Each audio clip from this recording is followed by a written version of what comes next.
Hey there, brave adventurers. Welcome to Horror Storyteller, the channel where we share spine-tingling tales that will make your heart race and your imagination soar. I'm Waystone, your guide through these thrilling adventures. Gather round the campfire because tonight's story is sure to give you chills and thrills. Are you ready? Then let's dive in. Today's tale is The Whispering Woods. Lila and Sam were best friends who loved exploring the woods near their small town of Hollow Creek. They often ventured into the dense forest after school, imagining they were brave adventurers discovering new lands. One sunny afternoon, they stumbled upon an old, twisted tree they had never seen before. As they approached, they heard faint whispers, like the wind speaking in hushed tones. Lila turned to Sam with wide eyes. "Do you hear that?" she asked. Sam nodded, curiosity gleaming in his eyes. The whispers grew louder, beckoning them closer. The tree had a hollow at its base, dark and mysterious. "Should we go inside?" Sam whispered. Lila hesitated, but her curiosity won. "Let's go." The hollow tree seemed much larger inside than it appeared from the outside. Lila and Sam found themselves in a dimly lit tunnel that stretched deep underground.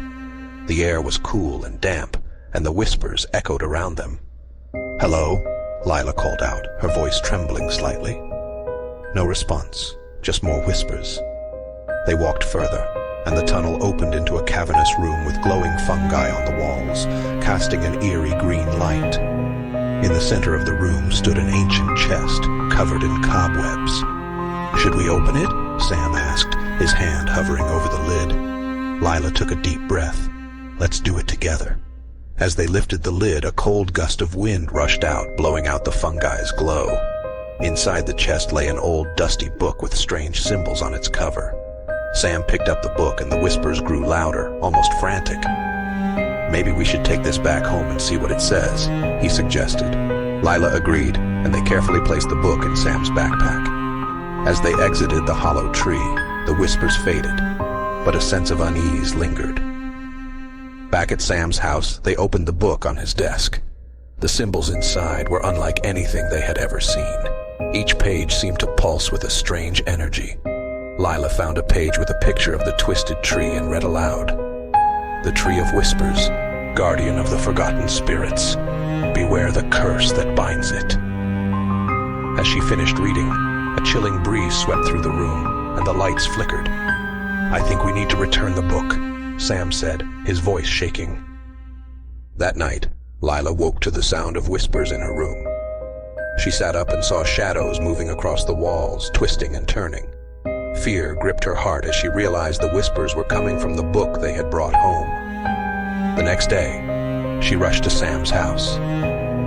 "We need to take the book back now," she exclaimed. Sam nodded, his face pale. "I heard them too." They hurried to the woods, clutching the book tightly. As they reached the twisted tree, the whispers intensified. They entered the hollow and made their way to the cavern. The chest stood open, waiting for the book's return. Suddenly, ghostly figures appeared around them, their faces sad and hollow. "Release us," they whispered in unison. "Return the book." Lila and Sam placed the book back in the chest, and the figures began to fade.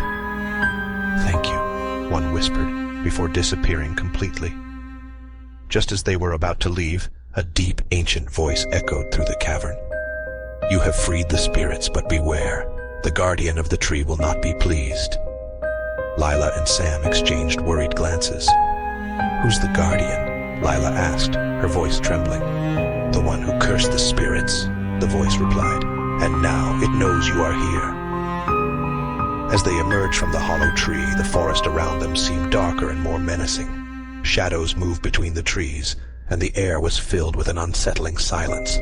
Suddenly, a tall, cloaked figure appeared in the distance, moving swiftly towards them. "Run!" Sam shouted, grabbing Lila's hand. They sprinted through the forest, branches scratching at their skin, and whispers following them. The figure was gaining on them, its eyes glowing with a malevolent light.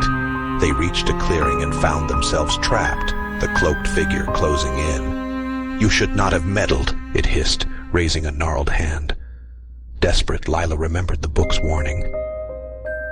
"We freed the spirits," she said, stepping forward. "You have no power over us." The figure paused, then let out an ear-piercing shriek. The ground beneath them trembled, and the twisted tree in the distance began to crumble. The figure dissolved into the air, leaving only a faint whisper behind. Exhausted but relieved, Lila and Sam made their way back home. The forest seemed lighter, the whispers gone. They knew they had broken the curse and freed the spirits trapped within the tree. As they reached the edge of the woods, Lila turned to Sam. "We did it," she said, smiling.